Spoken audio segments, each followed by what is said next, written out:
네, 농업에 관한 쓸모있는 정보를 알려드리는 신농사지설. 오늘 저희와 함께 해주실 전문가 농업기술실용화재단 농자재 분석팀의 고성림 팀장 나오셨습니다. 안녕하십니까? 안녕하십니까. 농업기술실용화재단 농자재 분석팀 고성림입니다. 네, 반갑습니다.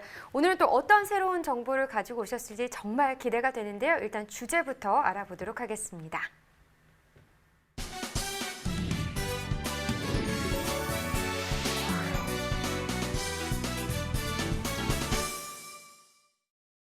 네, 오늘의 주제는 농자재 분석입니다. 일단 농자재가 어떤 것들을 말하는 건지 이거부터 좀 짚어봐야 될 것 같네요. 네, 농자재란 농작물 재배하는 데 필요한 물자와 재료를 말하는데요. 우리가 많이 사용하는 농약, 비료 등을 그 대표적인 재료라고 할 수 있겠습니다. 네, 그렇다면 오늘의 주제인 농자재 분석이라는 게 어떤 일을 하는 걸 좀 말하는 건가요? 예, 농산물 재배에 사용하는 농약, 비료 등이 농자재 관련 법령 기준에 적합한지 여부를 확인하는 것이고요. 네. 현재 저희 팀에서는 비료, 농약, 토양과 수질 그리고 미생물 등을 분석하고 있습니다. 그렇군요. 그럼 농자재 분석이 좀 필요한 이유는 뭐라고 좀 생각을 하세요? 네, 농작물을 생산하기 위해 사용되는 농자재 제품이 규격에 맞게 생산되었는지 유해물질이 있는지 없는지에 대한 확인을 통해 네. 농산물 재배 시 발생할 수 있는 피해를 사전에 방지할 수 있기 때문에 농자재 분석이 필요합니다. 네. 자, 그렇다면 농업기술실용화재단에서는 어떤 역할을 좀 담당하고 계신 건가요? 네, 저희 재단은 2009년 농촌진흥청을 주무관청으로 하여 설립된 위탁 집행형 준정부 기관입니다. 그리고 농진청에서 위임받은 그 유통농자재 품질 검사 업무와 농사업체에서 생산하는 그 농자재의 등록을 위한 품질 검사 업무를 진행하고 있습니다. 네. 농작물 재배할 때 필수인 농자재 분석이 좀 무척 중요할 것 같은데요. 우선 농자재 중 비료에 대해서 짚어보도록 하겠습니다. 현재 지금 사용되는 비료의 종류 얼마나 되나요? 예, 비료는 그 무기질 비료라고 불리는 보통 비료와 그리고 네. 부산물 비료로 크게 나눠지는데요. 그 무기질 비료는 요소, 복합 비료로 78종이 있고요. 그 부산물 비료는 퇴비, 유기질 비료로 해서 약 31종, 총 109종류가 있습니다. 네. 그렇군요. 그러니까 오늘날에 100여 종이 넘는 비료가 개발돼서 사용이 되고 있는데 문득 좀 궁금한 것이 비료를 언제부터 사용하기 시작했는지 좀 궁금합니다. 예, 비료가 언제부터 사용되는지는 정확한 기록은 없습니다. 네. 하지만 그 인류가 수렵 생활에서 집단 재배 방식으로 바뀐 게 1만 년에서 1만 2천 년 전쯤으로 추측하고 있고요. 그때부터 야생초 또는 동물 부산물을 사용한 게 현재 비료의 시초라고 볼 수 있을 것입니다. 그럼 이렇게 네. 비료를 사용함으로써 농업에 좀 어떤 효과가 있었다고 볼 수 있을까요? 예, 한 곳에서 같은 작물을 연속 재배 시 질소인 칼륨 등 그 주요 성분이 공급 부족으로 작물이 수량이 떨어지게 되고요. 비료를 사용함으로써 이를 예방하고 토양 비옥도를 유지시켜 작물 수확량을 증가에 큰 역할을 담당한다고 볼 수 있습니다. 네, 그러니까 비료도 점점 더 발전해서 개발이 될 것 같은데 요즘 개발되고 있는 비료들은 좀 어떤 방향으로 연구 개발되고 있는 건가요? 예, 예전에는 식량 증대를 위해 무기질 비료 생산을 많이 권장했습니다. 하지만 네. 최근에는 고품질 농산물 생산과 환경 보호에 대한 관심 증가로 유기질 원료, 미생물을 이용한 친환경 비료가 많이 개발되고 있습니다. 그렇군요.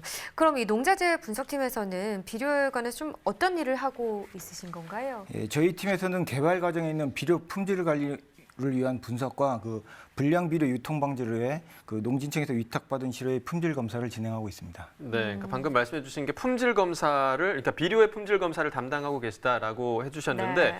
비료의 주 성분과 유해 성분으로는 좀 어떤 게 있는지도 좀 궁금하고요. 또 어떤 기준으로 판단을 하게 되는지도 좀 궁금합니다. 네, 그 비료의 주성분은 질소, 인산, 칼륨 등 14종이 있고요. 네. 그리고 유해 성분으로는 비소, 카드뮴 등 8가지 중금속과 그 병원성 미생물을 포함해서 15종류가 있습니다. 네. 그리고 그 외 비료 종류에 따라 농촌진흥청에서 고시한 그 비료 공정 규격 설정 기준에 따라서 판단을 하고 있습니다. 이 비료를 좀 올바르게 사용할 수 있어야 될 것 같은데 좀 올바른 비료 사용법에 대해서 알려주시겠어요? 예. 과거에는 토양이 척박해서 비료를 많이 주면 좋다는 생각으로 사용하셨는데요. 지금 여러 가지 농업 여건이 바뀌어서 작물 생육 단계와 토양 비옥도에 따라 비료 사용 시기와 양을 결정해야 할 것입니다. 그리고 또한 토양 분석을 통해 시비 처방서를 받아 장불별 필요한 영양분에 따라 비료를 사용하셔야 하고요. 이때 사용하시는 시비 처방서는 각 시군 농업기술센터에서 무료로 받으실 수 있습니다. 그렇군요. 네, 참고를 해주셔서 이 비료를 좀 효과적으로 잘 사용하시면 네. 좋을 것 같습니다. 자, 이번에는요, 농자재하면 빠질 수 없는 게 바로 이 농약이란 말이죠. 현재 농업에서 사용하고 있는 농약들의 주요 역할, 어떤 역할을 하고 있다고 저희가 좀 생각하면 될까요? 예, 농약은 농작물이 보호와 생장에 사용되는 보호제입니다. 네. 그래서 병해충으로부터 작물 손실을 최소화시켜주고요. 수확량 증대에 큰 역할을 하고 있습니다. 네. 그리고 병해충 방제, 잡초 제거 등을 농작업 시 소요되는 많은 노동과 시간을 감소시켜주는 역할을 하고 있습니다. 그럼 농자재 분석팀에서는 농약의 어떤 부분을 좀 분석하고 검사를 하게 되는 건가요? 예, 국내에서 생산 사용되어 있는 농약 제품이 품질 검사와 네. 이렇게 만들어진 농약 제품이 농작물 토양 등에서 사용되고 있고요. 이렇게 사용된 농약의 잔류량을 검사하고 있는 잔류농약 검사를 진행하고 있습니다. 네, 자, 올해 같은 경우는 특히 이 농약 허용 물질 목록 관리 제도죠. PLS가 시행이 되면서 네. 이 농약 잔류 분석이 더 중요해졌는데요. 현재 농약 잔류량 분석 어떤 방식으로 좀 이루어지고 있나요? 예, 지금 PLS가 시행됨에 따라 농약 잔류 허용 기준이 없는 작물에 대해서는 일률적으로 0.01 ppm으로 적용됩니다. 네. 이를 위해 우리 재단에서는 초정밀 분석 장비를 도입하여 그 잔류 농약 분석을 진행하고 있습니다. 뭐 농약 잔류량에 대해서 철저하게 분석을 하고 또 관리를 하고 있긴 하지만요. 이 소비자들 같은 경우는 이 농산물 농약 잔류량에 대한 우려를 좀 많이 하는 편입니다. 아무래도 예민한 부분이기도 하죠. 농약 분석을 하는 입장에서 좀 안전성에 대한 이야기를 해주셔야 할 것 같아요. 예, 보통 농약을 독극물이라고 생각하시는 분이 많으신데요. 네. 농약은 고품질의 농산물을 생산하기 위해서 사용되는 자재입니다. 네. 농약에 대한 품질 관리와 안전 사용 기준이 엄격하게 마련되어 있고요. 현재 잔류량이 높거나 독성이 강한 농약은 극히 제한되어 생산되고 있습니다. 이렇게 생산된 그 농약 또한 사용처 등 철저히 관리가 돼 있어서 걱정을 하지 않으셔도 되고요. 네. 그 참고로 농산물 섭취 시 흐르는 물에 깨끗이 세척하셔서 드시면 잔류 농약에 대한 걱정은 없으실 거라고 생각됩니다. 그렇군요. 그 저만 해도 이 농약에 대해서 조금 안 좋은 생각을 그쵸. 가지고 저도 있었던 그래요. 것 같습니다. 네네. 각종 사건 사고에 농약이 좀 등장하는 경우가 맞습니다. 종종 있잖아요. 네. 그 개념부터 좀 바꾸는 게 좋을 것 같고요. 조금 안심하고 또 우리 농산물을 이제는 좀 먹을 수 있을 것 같습니다. 자, 이번에는요, 토양과 수질에 대해서 좀 살펴보도록 하겠습니다. 토양과 수질에 대해서는 좀 어떤 분석을 좀 하게 되는 걸까요? 예, 그 농경지 비옥도, 유해중 금속 등 오염 물질에 대한 분석과 그 수질에 함유된 영양염류, 중금속, 미생물 그 분석을 통해서 농업 용수로 사용이 가능한지 여부를 검사하고 있습니다. 그렇군요. 네. 이 농자재 분석팀에서도 토양 검정을 해준다고 들었습니다. 이 토양 검정은 어떤 건가요?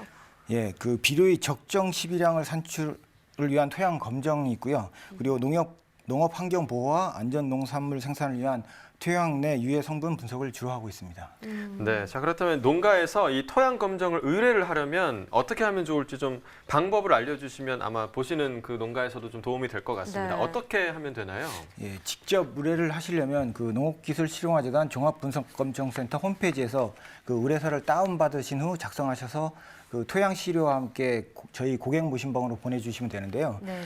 그 이때 토양 시료는 상층부의 이물질을 제거하고 15cm 이내의 흙을 약 500g을 그 채취하셔서 깨끗한 봉투에 넣어서 그 시료명, 채취자, 채취일을 기입하셔서 동봉해 주시면 되고요.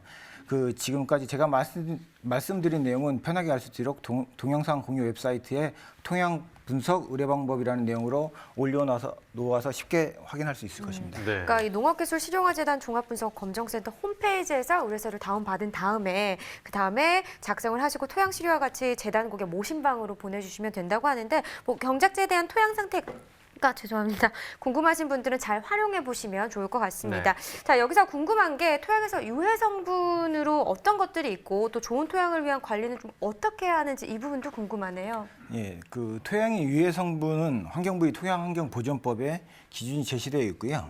토양 유해 성분으로는 비소, 납 21개 항목이 설정되어 있습니다. 네. 그 또한 토양 관리는 우수한 작물을 생산하기 위해서는 종합적으로 고려해야 하는데요. 이때 농진청 흑토람에서 경작 형태에 따른 토양 비옥도 기준에 따라 어떤 영양분이 필요한지 판단하여 그 비료 시비 처방을 하는 영양 관리 한 가지와요. 그리고 가뭄, 홍수 등 여러 가지 이유로 오염된 그 용수 사용 방지를 한 농업용수 관리 두 가지가 있습니다. 네, 네. 그러니까 방금 그 말씀해 주셨더니 농작물 재배를 하는데 이 농업용수가 무척 중요해 보입니다. 어쩌면 가장 중요하다고 볼 수도 있을 네. 것 같은데요. 좋은 농업용수의 기준은 좀 어떤 것이라고 할 수 있을까요?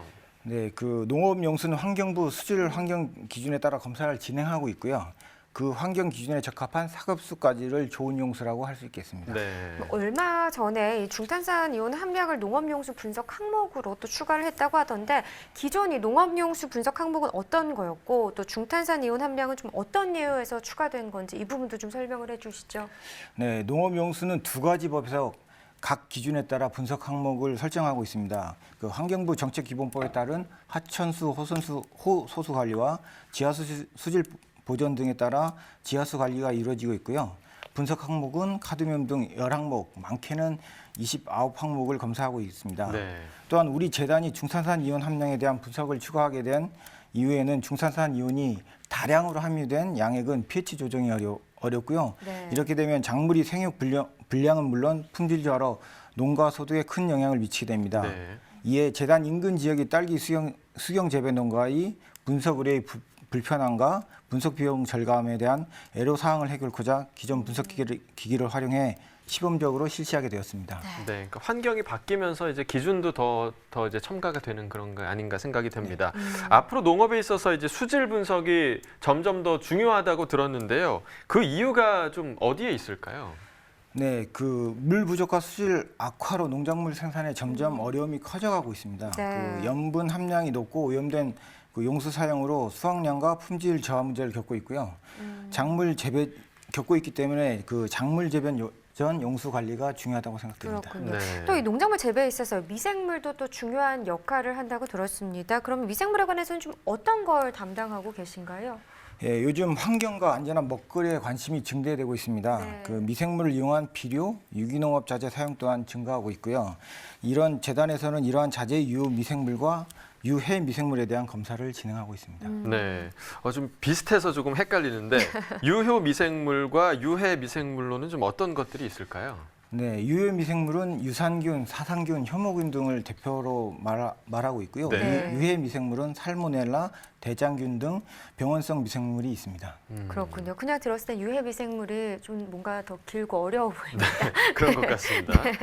요즘 미생물을 활용한 농법들이 많이 개발되면서 농가에서 관심도 참 많은 것 같습니다. 농업에 많이 활용되는 미생물들은 좀 어떤 게 있을까요?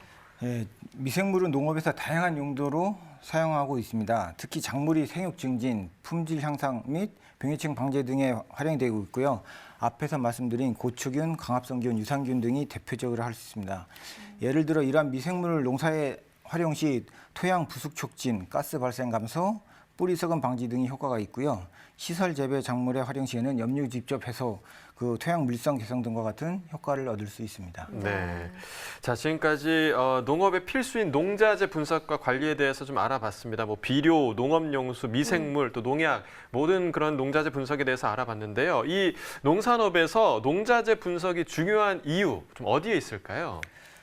네, 농업에 사용되는 여러 가지 자재는 작물이 생육과 고품질 농산물 생산에 직접적으로 관여하고 있습니다. 네. 이러한 농자재 제품을 생산해서 유통 과정 전반의 관리를 통해 작물 재배 시 발생할 수 있는 다양한 문제를 사전에 예방하여 농업인이 피해를 최소화할 수 네. 있도록 그 농자재 분석은 중요하다고 생각되어지고 있습니다. 네, 뭐 지금 고품질 농산물 생산에 직접적으로 관여하는 것이 농자재다 이렇게 말씀을 해주신 것처럼 이 농자재 분석을 통해서 농작물 생산과 재배하는 데 있어서 사전에 피해를 좀 줄이고 또 최소화하는 큰 역할을 하고 있는 게 사실인데요. 그동안 성과로 또 어떤 게 있었는지도 궁금하네요. 네, 그동안 저희 팀은 비료 및 농약 농자재와 친환경 정책 변화에 따른 신규 물질 사용을 위한 분석법 개발과 그 기존 분석법 현대화를 위해 법령 개정 등 다양한 지원을 통해 농자재 산업체 발전에 기여하였습니다. 네. 그리고 지방 이전으로 지역 상생 발전을 위해 특성하고 그 지역 대학생 역량 강화를 위한 맞춤형 교육과 지역 농가의 분석 지원을 통해 우수 농산물 생산에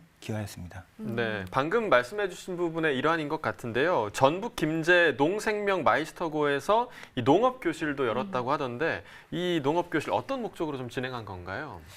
네, 농생명 마이스터고는 농업 특성화 고등학교로 그 졸업생이 농산업체 취업을 목적으로 하고 있습니다.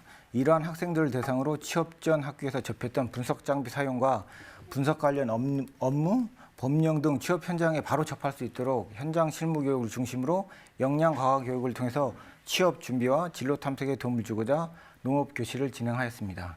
그렇군요. 뭐 미래 농업을 위한 인력 양성에도 힘을 쓰고 있으신데요. 끝으로 좀 농자재 분석팀이 앞으로 어떤 계획을 가지고 있는지 이 부분도 알려주시면 좋을 것 같아요. 예, 농업 환경의 변화, 친환경 농산물에 대한 인식 변화로 다양한 농자재가 만들어지고 있습니다. 재단은 이에 발맞춰 안전한 고품질 농자재 생산과 유통을 지원하기 위해 노력해 나갈 계획이고요. 농산물 생산에 사용하는 자재, 농업 환경 기반 변화에 따른 작물 생육 저하 원인 규명 등을 통해 농업인 농산업체의 애로사항을 해결할 수 있도록 노력하겠습니다. 네, 앞으로도 농자재 분석팀의 활약을 저희 가락공 365도 응원하고 또 기대해 보도록 하겠습니다. 지금까지 신농사직설 농자재 분석에 대해서 알아봤습니다.